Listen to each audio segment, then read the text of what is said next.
السلام علیکم ورحمۃ اللہ وبرکاتہ. کیا حال ہے سب کا؟ الحمد للہ. نحمده ونصلی علی رسولہ الکریم. اما بعد فاعوذ باللہ من الشیطان الرجیم. بسم اللہ الرحمن الرحیم. رب اشرح لی صدری ویسر لی امری واحلل عقدۃ من لسانی یفقہوا قولی. قرآن مجید پڑھنے والوں کا جنت میں مقام. ابو ہریرہ رضی اللہ عنہ سے روایت ہے کہ رسول اللہ صلی اللہ علیہ وسلم نے فرمایا، قرآن قیامت کے دن اس آدمی کے روپ میں آئے گا جس کا رنگ اڑا ہوا ہوگا، اور اپنے ساتھی سے پوچھے گا، کیا تو مجھے پہچانتا ہے؟ پھر قرآن کہے گا، میں وہی ہوں جو تجھے راتوں کو بیدار اور دوپہروں کو پیاسا رکھتا تھا، یعنی رات کو قیام کے لیے اور دن کو پڑھنے کے لیے. اور یقیناً ہر تاجر اپنی تجارت کے پیچھے ہوتا تھا، یعنی بزنس والے بزنس کی طرف دوڑ رہے ہوتے تھے، اور میں آج ہر تاجر کو چھوڑ کر تیرے لیے ہوں. یعنی وہ جو دنیا کے پیچھے دوڑ رہے تھے، میں ان کے پیچھے نہیں جا رہا، کیونکہ تو میرے پیچھے آتا تھا، اس لیے آج میں تیرے پیچھے آیا ہوں. پھر اسے دائیں ہاتھ میں بادشاہت اور بائیں ہاتھ میں ہمیشگی دے دی جائے گی. اس کے سر پر وقار کا تاج رکھا جائے گا. اس کے والدین کو 2 عمدہ پوشاکیں پہنائی جائیں گی. وہ اس قدر بیش بہا قیمت کی ہوں گی، یعنی اتنی زیادہ قیمتی ہوں گی کہ دنیا و ما فیہا کی قیمت ان کا مقابلہ نہیں کر سکتی. وہ دونوں کہیں گے، اے رب، یہ پوشاکیں ہمارے لیے کہاں سے؟ کہا جائے گا، اپنے بیٹے کو قرآن سکھانے کی وجہ سے. صاحب قرآن کو روز قیامت کہا جائے گا کہ پڑھتا جا اور جنت کے درجے چڑھتا جا، اور اسی طرح ٹھہر ٹھہر کر پڑھ جس طرح تو دنیا میں ٹھہر ٹھہر کر پڑھتا تھا. پس تیرا مقام وہ ہوگا جہاں تیری آخری آیت ہوگی. تو اللہ تعالیٰ سے دعا ہے کہ وہ ہمارے بچوں کو بھی اس کی توفیق دے، خود ہمیں بھی توفیق دے، اور قرآن کی قدر و قیمت کو سمجھنے کی توفیق دے. کیونکہ ہم سمجھتے ہیں وہ کوئی ایکسٹرا کام کر رہے ہیں، وہ ایکسٹرا کام ختم کر لے تو پھر مین سٹریم میں آ جائیں گے. یعنی قرآن کو ایک زائد یا فالتو کام نہیں سمجھنا چاہیے، اس کو اپنی جگہ ایک اہمیت دینی چاہیے. 17واں پارہ. اعوذ باللہ من الشیطان الرجیم. بسم اللہ الرحمن الرحیم. اقترب للناس حسابهم وهم في غفلة معرضون. ما يأتيهم من ذكر من ربهم محدث إلا استمعوه وهم يلعبون. لاهية قلوبهم وأسروا النجوى الذين ظلموا هل هذا إلا بشر مثلكم أفتأتون السحر وأنتم تبصرون. شروع کرتی ہوں اللہ کے نام سے جو بے انتہا مہربان نہایت رحم فرمانے والا ہے. اقترب للناس حسابهم وهم في غفلة معرضون. لوگوں کے حساب کا وقت قریب آ پہنچا ہے جبکہ وہ ابھی تک غفلت میں منہ موڑے ہوئے ہیں. اشارہ ہے قرب قیامت کی طرف اور اس بات کی طرف کہ انسان کی موت قریب ہی ہے، یعنی جس سے انسان کو یہ پتہ چل جائے گا کہ اب عمل کی مہلت ختم ہے اور اب حساب کا وقت ہے. جو شخص دنیا سے فوت ہو کر جاتا ہے اس کا قبر میں بھی ایک مختصر سا حساب ہوتا ہے. اس سے سوال کیے جاتے ہیں، من ربو کا، ما دینو کا، من نبیو کا. اور جب انسان قیامت کے دن اٹھے گا تو اس سے باقاعدہ حساب لیا جائے گا.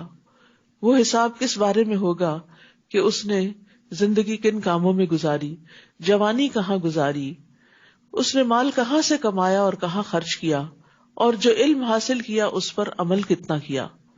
تو اس لیے ہم میں سے ہر ایک کو اپنے آخری وقت کی اور اپنے حساب کتاب کی فکر ہونی چاہیے. تو ہر انسان کی موت اس کی قیامت ہی ہوتی ہے. نبی صلی اللہ علیہ وسلم نے فرمایا، نہ میں دنیا سے ہوں نہ دنیا مجھ سے ہے. یہ تو وقتی طور پر جیسے ایک ٹرانزٹ میں آئے ہیں، رکے ہیں اور پھر آگے جانا ہے. بے شک مجھے اور قیامت کو اس طرح بھیجا گیا ہے کہ ہم ایک دوسرے سے آگے بڑھنے کی کوشش میں ہیں.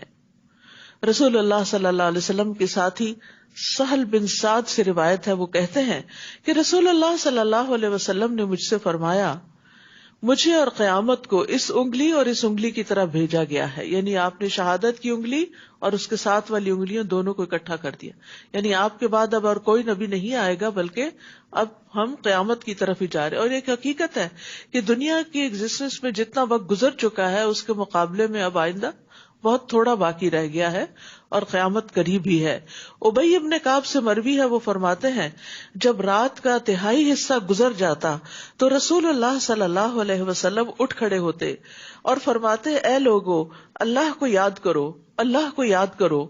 آ گئی کانپنے والی، اس کے بعد زلزلے کا ایک اور جھٹکا آ پڑے گا، آ گئی موت اپنی سختیوں کے ساتھ.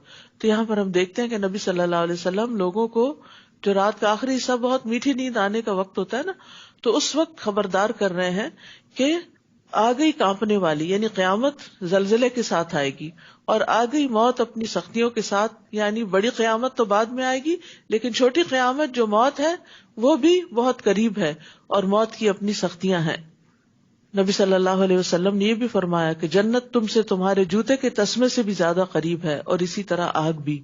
تو انسان جنت کے لیے کوشاں رہے. ما یأتیہم من ذکر من ربہم محدث الا استمعوہ وہم یلعبون. جب بھی ان کے پاس ان کے رب کی طرف سے کوئی نئی نصیحت آتی ہے، یعنی نئی آیات اترتی ہیں، تو وہ اسے سن لیتے ہیں مگر کھیل میں پڑے رہتے ہیں. یعنی اس میں کوئی غور و فکر نہیں کرتے اور اس کے مطابق عمل نہیں کرتے، آخرت کی کوئی تیاری نہیں کرتے، کوئی نصیحت حاصل نہیں کرتے. لاہیۃ قلوبہم واسروا النجوى الذین ظلموا. ان کے دل تو اور باتوں میں منہمک ہیں، یعنی آخرت کی فکر کرنے کی بجائے یہ دنیا کے بارے میں فکر مند ہیں. اور یہ ظالم خفیہ مشورے کرتے ہیں کہ کیا یہ تمہارے جیسا بشر ہی نہیں، یعنی یہ بھی تو ایک انسان ہی ہے، پھر تم دیکھتے بھالتے اس کے جادو میں کیوں پھنستے ہو. یعنی نبی صلی اللہ علیہ وسلم کے بارے میں شکوک و شبہات لوگوں کے دلوں میں ڈالتے تھے اور نان سیریس رویہ اختیار کرتے تھے، اور آپس میں ایک دوسرے سے مشورے کر کے وہ پروپیگنڈا پھر عام کرتے. رسول نے کہا کہ آسمان اور زمین میں جو بھی بات ہو رہی ہو، میرا رب اسے خوب جانتا ہے، کیونکہ وہ سب کچھ سننے اور جاننے والا ہے. یعنی اس قسم کی کانسپریسیز اور اس قسم کی وسپرنگ اور ایسی باتیں آپ تک بھی پہنچتی، لیکن تسلی کس بات سے ہوتی کہ میرا رب سن رہا ہے ان باتوں کو، وہ جانتا ہے، وہ خود ان سے نبٹ لے گا. تو بہت دفعہ ایسا ہوتا ہے کہ دین کی طرف بلانے والا جب لوگوں کو اللہ کی طرف بلاتا ہے، آخرت کی یاد دلاتا ہے، تو لوگ یہ دیکھنے کے بجائے کہ یہ کہہ کیا رہا ہے، وہ یہ دیکھنے لگتے ہیں یہ خود کون ہے، یہ کیا کرتا ہے. اور کوئی بھی انسان انسانوں کے معیار پہ پورا نہیں اتر سکتا. آپ جو چاہیں کر لیں، تھوڑی سی تعریف کریں گے اور بہت ساری تنقید کریں گے. آپ نیکی کے راستے پر ہوں، آپ غلط کام کر رہے ہوں، آپ اچھا کر رہے ہوں، برا کر رہے ہوں، لوگ اس پہ تبصرہ کرنے سے باز نہیں رہتے. تو اسی طرح پیغمبر علیہ السلام کے اوپر بھی وہ طرح طرح کے الزامات لگاتے تھے، ہر روز ایک نیا الزام لے کر آتے. تو اس پر آپ کا طرز عمل کیا ہوتا کہ میرے رب کو سب پتا ہے، میں کون ہوں، میری حقیقت کیا ہے، میں جو پیش کر رہا ہوں وہ کیا چیز ہے، اور جو اس کا نتیجہ ہے وہ کیا ہے، اور ان سب باتوں کو رب جانتا ہے. اس لیے فکر کی بات نہیں، بلکہ وہ تو یہ کہتے ہیں کہ یہ قرآن کی آیات پراگندہ خواب ہیں، یہ رات کو کوئی خواب دیکھتے ہیں اور صبح اٹھ کے ہمیں سنانے لگتے ہیں آیتوں کی شکل میں، نعوذ باللہ. بلکہ یہ اس کی اپنی خود ساختہ چیز ہے، اس کو اللہ کا کلام نہیں مانتے، نبی صلی اللہ علیہ وسلم کی گھڑی ہوئی بات سمجھتے، بلکہ یہ شاعر ہے. ورنہ اسے ہمارے پاس کوئی ایسا معجزہ لانا چاہیے جیسا کہ پہلے رسول معجزات دے کر بھیجے گئے تھے. حالانکہ جس بستی کو بھی ہم نے ان سے پہلے ہلاک کیا وہ ایمان نہیں لائی تھی، تو گویا اب یہ ایمان لائیں گے. یعنی پہلوں کو بھی معجزے دکھائے گئے، نہیں مانے تو یہ بھی ماننے والے نہیں. اور اے نبی، آپ سے پہلے ہم نے جتنے بھی رسول بھیجے وہ سب مرد ہی تھے جن کی طرف ہم وحی کرتے تھے. لہٰذا اگر تم لوگ یہ بات نہیں جانتے تو اہل الذکر، اہل کتاب سے پوچھ لو. یہ بڑا اہم ایک اصول دیا گیا، فَاسْأَلُوا أَهْلَ الذِّكْرِ إِن كُنتُمْ لَا تَعْلَمُونَ، کہ جو بات انسان کو نہ معلوم ہو وہ علم والوں سے پوچھ لیا کرے. یعنی پوچھنے میں، جاننے میں اس کو کوئی حیا نہیں ہونی چاہیے، کوئی جھجک نہیں ہونی چاہیے.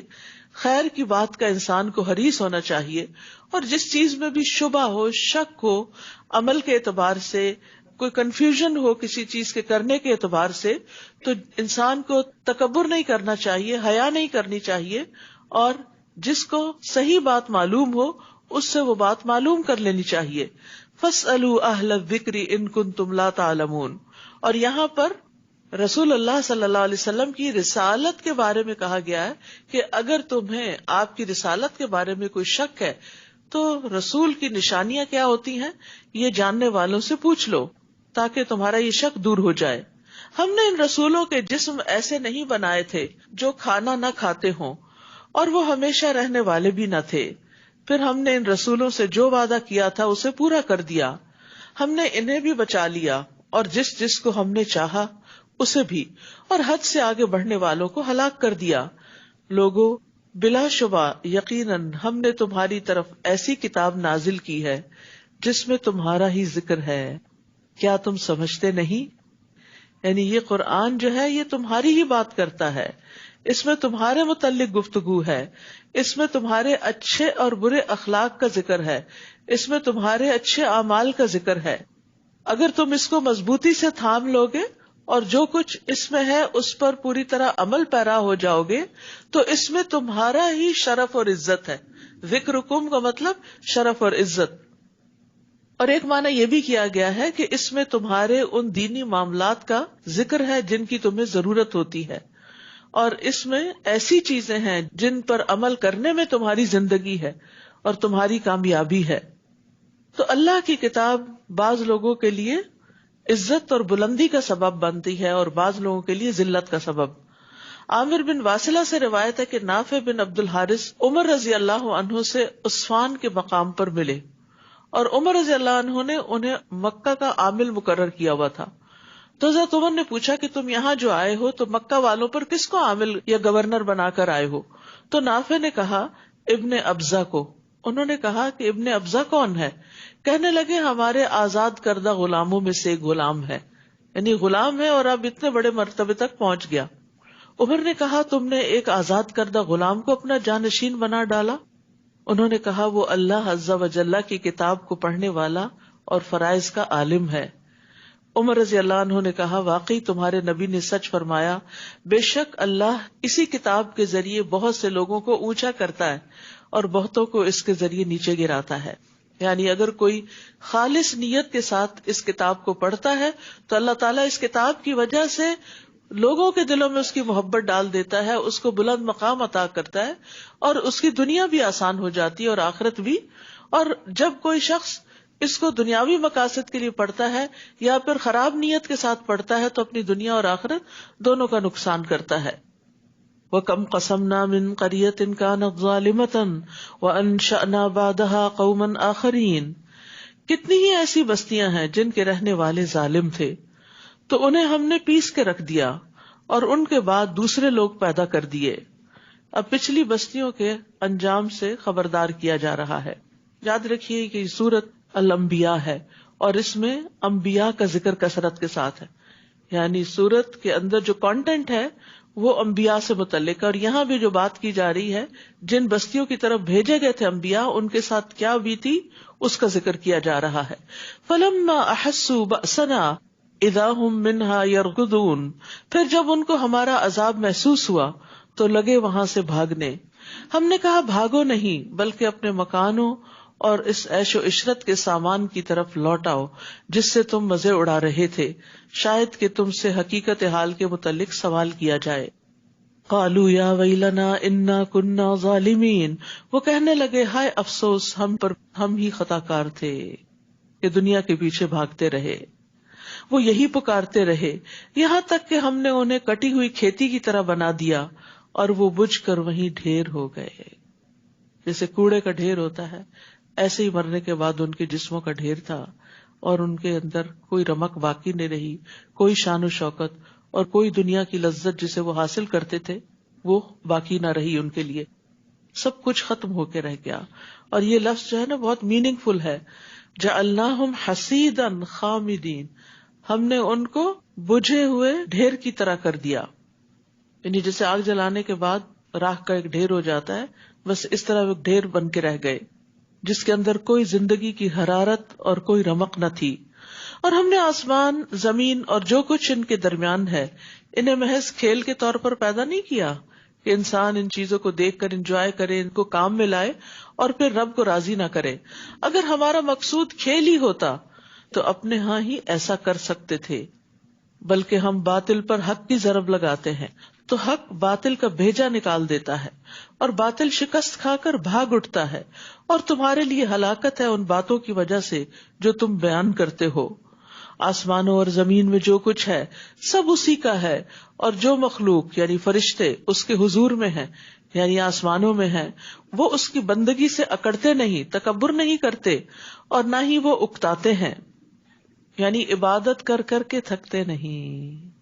آج کل تھوڑی سی ایکسٹرا عبادت ہو رہی ہے تو ہم سب اپنا اپنا جائزہ لے سکتے ہیں کہ ذرا سی اگر رکعت لمبی ہونے لگے، ذرا سا قیام کا وقت لمبا ہونے لگے، ذرا سا قرآن کا وقت زیادہ ہونے لگے، اپنا جو ذاتی مطالعہ بھی کرتے ہیں تو ہم یون کرنے لگتے ہیں، تھک جاتے ہیں، ہلنے جلنے شروع ہو جاتے ہیں. لیکن فرشتے ایسے نہیں کرتے، وہ مستقل طور پر عبادت کرتے ہیں، دم لیتے ہی نہیں. رسول اللہ صلی اللہ علیہ وسلم نے صحابہ سے پوچھا، کیا جو کچھ میں سن رہا ہوں تم سب بھی وہ سن رہے ہو؟ انہوں نے کہا ہم تو کوئی چیز نہیں سن رہے. آپ نے فرمایا بے شک میں تو آسمان کے چرچرانے کی آواز سن رہا ہوں. یہ اس طرح ہوتا ہے جیسے چارپائی پر اگر زیادہ لوگ بیٹھ جائیں نا تو اس کی چولیں ہلنے لگتی ہیں. تو آسمان کتنا بڑا ہے اور آسمان چرچرا رہا ہے بوجھ سے، اور اسے چرچرانے پر ملامت بھی نہیں کیا جا سکتا کیونکہ وہاں تو ایک بالشت کے برابر بھی جگہ ایسی نہیں جہاں کوئی فرشتہ سجدہ یا قیام نہ کر رہا ہو. سبحان اللہ. پھر اللہ کو ہماری عبادتوں کی کیا ضرورت ہے؟ اور وہ تو جب اللہ کی عبادت کرتے ہیں تو پوری طرح یکسو ہو کے کرتے ہیں. ہم بعض اوقات کھڑے تو اللہ کے حضور ہوتے ہیں اور سوچ دنیا کے بارے میں رہے ہوتے ہیں. ہماری کیا عبادت ہے؟ پھر بھی اللہ تعالیٰ نے فرشتوں سے انسان کو سجدہ کروایا کہ یہ اپنے شوق سے عبادت کرے گا. تو اللہ تعالیٰ ہمیں عبادت کی توفیق دے اور اس کی محبت عطا کرے، اور ہم اس کو اتنا معمولی نہ سمجھیں کہ ٹھیک ہے جو بھی ہو گیا سو ہو گیا، جیسی بھی ہو گئی، جتنی بھی ہو گئی خیر ہے. نہیں، اس میں ایک دوسرے سے آگے بڑھنے کی کوشش کریں. یسبحون اللیل والنہار لا یفترون، وہ دن رات اس کی تسبیح کرتے اور کبھی دم لیتے ہی نہیں، رکتے ہی نہیں، کنٹینیوس نان سٹاپ تسبیح. ہم زیادہ سے زیادہ کتنی دیر ذکر کر لیتے ہیں؟ ہم ذکر شروع کرتے ہیں، ادھر بچے نے کچھ کیا اس کو سمجھانے میں لگے، اس کے بعد خود بھی اپنا ذکر بھول گئے. کتنی دفعہ ایسا ہوتا ہے نا کہ ہم کوئی چیز شروع کرتے ہیں اور پھر اس کو آدھے میں ہی چھوڑ دیتے ہیں، پوری ہی نہیں کرتے، یا تھوڑی دیر کے بعد تھک جاتے ہیں یا اور چیزوں میں لگ جاتے ہیں جو ہماری زیادہ دل پسند ہے. اور اب تو ماشاءاللہ جب سے اسمارٹ فونز آئے ہیں اس کے بعد ذکر کی جو مقدار ہے لازماً کم ہوئی ہے، کیونکہ ہم ہر تھوڑی دیر بعد جا کے پھر اس کو کھول کے بیٹھ جاتے ہیں، کوئی میسج تو نہیں. اور وہ جو ذکر کا سلسلہ ہوتا ہے وہ لازماً منقطع ہوتا ہے. تو اس لیے جب تک آپ اپنا ٹارگٹ پورا نہ کر لیں، ہر دن کا ایک ٹارگٹ سیٹ کریں کہ میں یہ اور یہ تسبیح کروں گی، درود شریف کی تسبیح کروں گی، استغفار کی کروں گی، آیت کریمہ کی کروں گی، یا حی یا قیوم برحمتک استغیث کی کروں گی، لا الہ الا اللہ وحدہ لا شریک لہ کی کروں گی، اور اس کے علاوہ بھی یا ذا الجلال والاکرام، سبحان اللہ والحمد للہ ولا الہ الا اللہ واللہ اکبر. تو دن کے ٹارگٹ سیٹ کیا کریں اور اس کے اوقات بھی اگر مقرر کر لیں تو پھر اس وقت انسان آٹومیٹیکلی ان اذکار کی طرف آ جاتا ہے.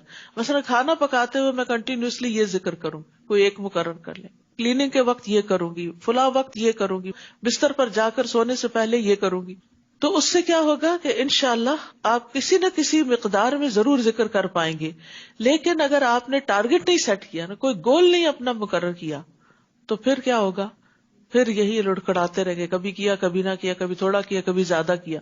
اور پھر جب یہ پورے کر لیں اپنے ٹارگٹس، یعنی جیسے ڈرائیونگ کرتے ہوئے ایک ٹارگٹ آپ نے رکھا ہوا تو وہ پورے کر لیں، تو پھر اس کے بعد اپنے فونز اٹھائیں.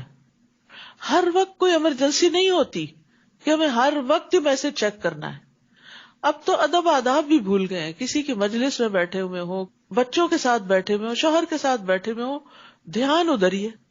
مطلب حیرت کی بات ہے کہ جو سامنے والا ہے اس کی کوئی امپورٹنس نہیں, صرف وہی بہت امپورٹنٹ ہے جو نظروں سے غائب ہے, اور وہ جب نظروں میں آئیں گے تو وہ بھی بھول جائیں گے. تو اس لیے فون کے بھی اوقات مقرر کریں. اگر نماز کے اوقات مقرر ہیں نا تو اس کے بھی اوقات مقرر کر لیں, اور ذکر کے بھی اوقات مقرر کریں, تاکہ آپ اس زندگی سے کچھ فائدہ اٹھا لیں.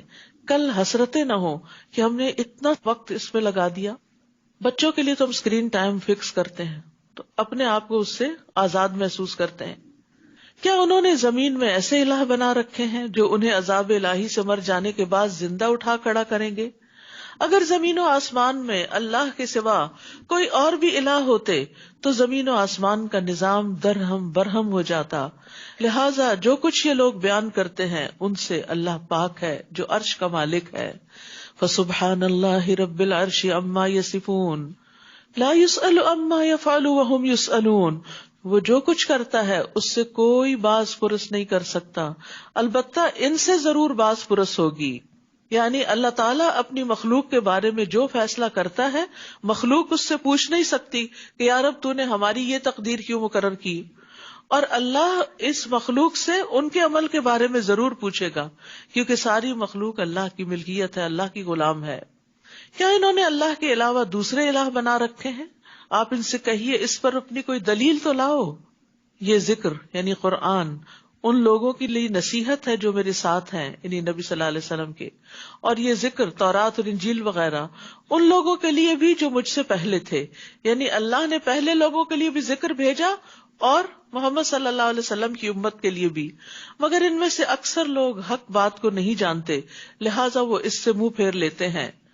اور آپ سے پہلے ہم نے جو بھی رسول بھیجا اس کی طرف یہی وحی کرتے رہے کہ میرے سوا کوئی الہ نہیں, لہٰذا صرف میری ہی عبادت کرو. مشرکین کہتے ہیں کہ رحمان کی اولاد ہے. اللہ ایسی باتوں سے پاک ہے, بلکہ وہ تو اس کے معزز بندے ہیں, غلام ہیں, یعنی ساری مخلوق اللہ کی تابعدار ہے. وہ اس کے حضور بڑھ کر نہیں بولتے, بس اسی کے حکم پر عمل کرتے ہیں. اللہ ان بندوں کے سامنے کے ظاہری احوال کو بھی جانتا ہے اور پوشیدہ احوال کو بھی, اور وہ صرف اسی کے حق میں سفارش کر سکیں گے جس کے لیے اللہ راضی ہو, اور وہ ہمیشہ اس کے خوف سے ڈرتے رہتے ہیں.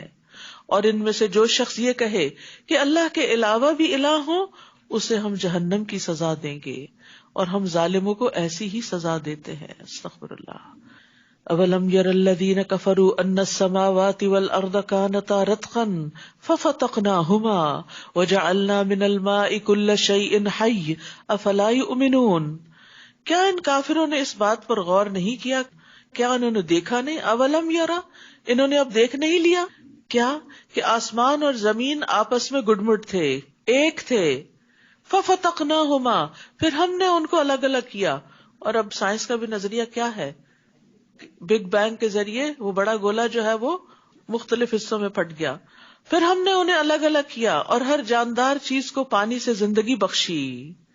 یہ باتیں ایسی ہیں کہ جو نبی صلی اللہ علیہ وسلم کے زمانے میں ڈسکور نہیں ہوئی تھی, لیکن وحی کے ذریعے آپ کو بتائی گئی. پھر بھی یہ لوگ اللہ تعالیٰ کی خلاقی پر ایمان نہیں لاتے. اور جہاں تک ہر جاندار چیز کو پانی سے پیدا کیا گیا, اس کے بارے میں ایک حدیث میں آتا ہے, ابو ہریرہ کہتے ہیں کہ ایک مرتبہ وہ نبی صلی اللہ علیہ وسلم کے پاس آئے اور کہا, یا رسول اللہ صلی اللہ علیہ وسلم, جب میں آپ کو دیکھتا ہوں تو میرا دل ٹھنڈا ہو جاتا ہے اور آنکھوں کو قرار آ جاتا ہے, بس آپ مجھے ہر چیز کی اصل بتائیے. تو آپ نے فرمایا, ہر چیز پانی سے پیدا کی گئی ہے. ہر چیز ابتدا میں پانی تھی اور پھر ٹھوس مائع گیس میں وہ تقسیم ہو گئی. اور ہم نے زمین میں پہاڑ بنائے تاکہ وہ انہیں لے کر ہچکولے نہ کھائے. یعنی زمین کو سٹیبل کرنے کے لیے پہاڑوں کا وزن رکھ دیا گیا. نیز اس میں کشادہ راہیں بنا دی تاکہ لوگ راستہ معلوم کر سکیں. اگر یہ نیچرل ہائی ویز نہ ہوتی تو لوگ ایک علاقے سے دوسرے علاقے تک جانے میں بہت مشقت پاتے. اور آسمان کو ایک محفوظ چھت بنا دیا. پھر بھی یہ لوگ اللہ کی نشانیوں کی طرف توجہ نہیں کرتے.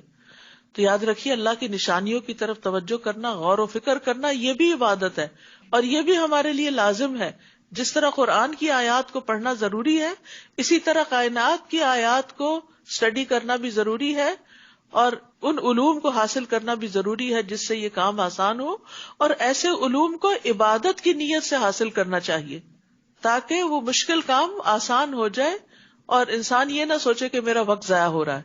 ورنہ بہت سے بچے جب قرآن حفظ کر کے دین کا علم حاصل کر کے یونیورسٹی جاتے ہیں تو وہ اتنا مزہ نہیں آتا، ذرا ٹف لائف ہوتی ہے، تو وہ کہتے ہیں ہمارا وقت ضائع ہو رہا ہے، ہمارا دل نہیں لگ رہا. تو ان کو یہی نصیحت کریں کہ یہ علوم پڑھنا بھی اس نیت کے ساتھ کہ اللہ تعالیٰ کی تخلیق کے بارے میں ہمیں گہرائی عطا کرتے ہیں، یہ بھی سراسر عبادت ہے. وہی تو ہے جس نے رات اور دن اور سورج اور چاند کو پیدا کیا، یہ سب سیارے اپنے اپنے مدار میں تیر رہے ہیں. اے نبی، آپ سے پہلے بھی ہم نے کسی انسان کے لیے دائمی زندگی تو نہیں رکھی، ہمیشہ کے لیے تو کوئی بھی اس دنیا میں نہیں آیا. اگر آپ مر جائیں تو کیا یہ ہمیشہ زندہ رہیں گے؟ تو یاد رکھیے انبیاء کو بھی دنیا سے جانا ہوتا ہے، وہ بھی فوت ہوتے ہیں. رسول اللہ صلی اللہ علیہ وسلم نے فرمایا، جبریل میرے پاس آئے اور کہا، اے محمد صلی اللہ علیہ وسلم، جیسے چاہو زندگی گزارو، بالآخر مرنا تو ہے. جس کو چاہو اپنا محبوب بنا لو، یقیناً تجھے بالآخر اس سے جدا تو ہونا ہے. یعنی اس دنیا میں انسان جیسی چاہے زندگی بسر کرے لیکن مرنا تو ہے ہی. جتنا چاہے دنیا کا سامان اکٹھا کر لے، آرائشوں اور آسائشوں کے سامان اور زینت کے سامان اکٹھے کر لے دنیا میں، اور جس چیز کی چاہے محبت اختیار کر لے، لیکن ایک دن یہ سب کچھ چھوڑ کے جانا ہے. یاد رکھیے جس انسان کے پاس جتنا زیادہ ہوتا ہے نا، اس کو اتنی ہی تکلیف زیادہ ہوتی ہے اس دنیا کو چھوڑنے کی. اسی لیے آپ نے اپنے خاندان میں اور دیگر لوگوں سے، بزرگ خواتین کے قصے سن رکھے ہوں گے کہ جب میری ساس فوت ہوئی تو ان کے پاس بس 2 جوڑے کپڑے تھے اور ایک چھوٹا سا باکس تھا، اور بس یہ چند گنے چنے آئٹمز تھے ان کے پاس. تو خوش قسمت ہوتے ہیں ایسے لوگ جو اپنی ذمہ داریاں ادا کر کے، جو اللہ نے ان کو زندگی میں دیا، اپنے ہاتھوں سے تقسیم کر کے، صدقہ خیرات کر کے، اور مختصر سی زندگی رکھتے ہیں اینڈ میں. یعنی اس کا نہیں مطلب جوانی میں بہت کچھ اکٹھا کرنا چاہیے، ضرورت کا ہی ہو تو انسان کا وقت بچتا ہے. جب ضرورت سے زیادہ کوئی بھی چیز ہو جاتی ہے تو وہ انسان کے اوپر بوجھ ہو جاتی ہے. جیسے ضرورت کی انرجی تو ہمیں چاہیے، لیکن وہ ضرورت کی انرجی اگر فیٹ میں کنورٹ ہو کر انسان کا وزن بڑھا رہی ہے تو چلنا پھرنا ہی دوبر ہو جاتا ہے. تو اسی طرح زیادہ مال و متاع جو ہے وہ انسان کے لیے وبال جان بن جاتا ہے، اور جتنا کم ہوتا ہے، جتنا مختصر ہوتا ہے، اس کا حساب بھی آسان، اور اس کے ساتھ دنیا سے انسان آسانی سے رخصت ہوتا ہے کہ اس کو ریگریٹس نہیں ہوتی اور اس کو ان چیزوں کی یادیں نہیں ستاتی، ہاں یہ چیز بھی ہے اور وہ چیز بھی ہے. اور اسی طرح یہ ہے کہ انسان انسانوں سے، چاہے اپنی اولاد ہو، والدین ہو، ان سے ایک فطری محبت کرتا ہے، لیکن وہ فطری محبت بھی حد سے آگے نہیں بڑھنی چاہیے، کیونکہ یہ انسان کی خود اپنے لیے نقصان دہ ہو جاتی. جو انسان اللہ کو سب سے بڑا محبوب بناتا ہے، والذین آمنوا اشد حبا للہ، پھر وہ اس محبت کی تکلیف سے باہر نکل آتا ہے. وہ اولاد سے محبت رکھتا ہے، ان کی خیرخواہی کرتا ہے، ان کے ساتھ ایک جذباتی لگاؤ رکھتا ہے، لیکن اتنا نہیں کہ جو ان کی جدائی انسان کو انتہائی غمگین کر دے. تو دنیا سے جاتے ہوئے مرتے وقت دل ہلکا ہونا چاہیے. دنیا چھوڑنے کا بہت بڑا صدمہ نہیں ہونا چاہیے. یہ حسرتیں نہیں ہونی چاہیے کہ اف میری فلاں چیز کا کیا بنے گا اور فلاں بچے کا کیا ہوگا. اللہ ہے نا، ان سب چیزوں کو اللہ کے سپرد کر دینا چاہیے. اس کا یہ مطلب نہیں ہے سارے خیالات آپ کو مرتے وقت اچانک ہی کہیں سے الہام ہو جائیں گے. یہ ابھی سے آپ کو عملی طور پہ کرنا ہوگا، یہ چیزیں اپنی سوچ کا حصہ بنانی ہوگی. اور کس طرح انسان پریکٹیکلی ان چیزوں سے پھر تھوڑا ڈسٹنس ہوتا ہے، جب انسان اپنی عبادت پہ فوکس کرتا ہے اور اس وقت ان چیزوں سے ڈیٹیچ ہوتا ہے. جب انسان انسانوں کی بھلائی کے لیے کام کرتا ہے تو اس وقت ان چیزوں سے کچھ ڈیٹیچ ہوتا ہے. لیکن اگر انسان اللہ کے دین کے لیے وقت نہیں نکالتا، عبادت کے لیے وقت نہیں نکالتا، اور صرف انہی چیزوں میں کھویا رہتا ہے، تو پھر یہ چیزیں وبال جان بن جاتی، یہ انسان کے لیے بہت بڑا صدمہ بن جاتی. جیسے پہلے میں نے عرض کیا تھا کہ موت کے وقت انسان کے دل کی جو کیفیت ہوگی وہ موت کے بعد بھی پھر برقرار رہے گی. تو اس لیے بڑا ضروری ہے کہ نفس مطمئنہ حاصل ہو، اور نفس مطمئنہ زیادہ مال و دولت اور اولاد سے حاصل نہیں ہوتا، وہ نیک کام کر کے ہوتا ہے، اور خصوصاً مال اور اولاد کو بھی نیکی کے رستے پر لگانے سے حاصل ہوتا ہے۔ تو اس چیز کے لیے انسان کو محنت اور کوشش کرنی چاہیے تاکہ دنیا سے واپسی آسان ہو جائے۔